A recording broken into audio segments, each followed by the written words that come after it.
Hi everyone, my name is Joel Enoch. I am Nutritional Ambassador for Clif here in the UK, and we've partnered with a Simply Health Great Run series to produce a series of videos that look at what you should eat and drink for different distances that you might be doing as part of the Great Run series. So this one is going to look at marathon nutrition, and this is where things start to get a bit serious, because what you eat and drink has a dramatic effect on how you train and perform in the actual event itself.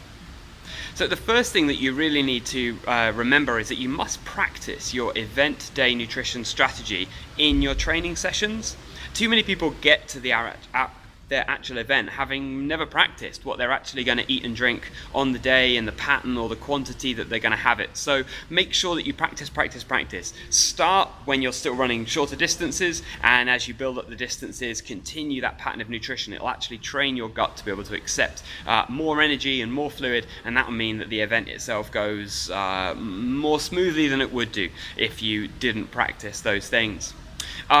We've talked in our other videos a little bit about carb loading, but you need to make sure that in the maybe couple of days before you take on a bit more carbohydrate. Nothing too crazy. Carb loading is an unhelpful term. You don't want to take on too much, and you also don't want to do it all the day before. If the event is on Sunday, much better to eat a few more carbohydrates on the Thursday and Friday, a slightly lighter diet on the Saturday so it doesn't sit too heavy in your stomach, and then you'll be good to go with the energy that you need stored in you for the event on the Sunday. During the event, it's quite easy to work out how much carbohydrate you need to take on board. Roughly speaking, you'll have some stored, so don't worry about the first hour of however long it's going to take you to do the marathon.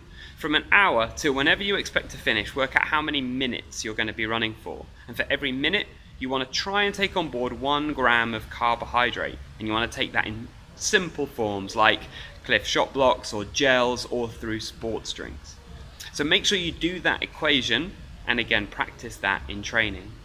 In terms of fluid, little and often, as we've said in our other videos, is good. You probably want to be trying to get on board between 300 or 400 mils up to 800 mils of fluid in an hour. It might seem quite a lot, but it's perfectly capable for a sort of medium-sized adult male to be sweating, a litre and a half in an hour in fairly hot, humid conditions. So just make sure you're taking on board about that much, and you also want to include some sodium in that. It'll help the body to utilize the fluid a lot more effectively.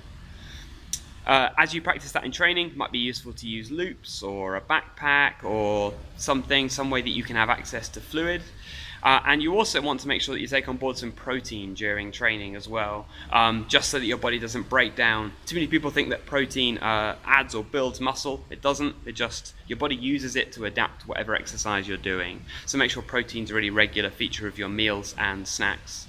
And in terms of your general nutrition, have a really good quality diet whilst you're training. It's really important the body has the vitamins and minerals it needs to produce energy and repair from the stress of training too.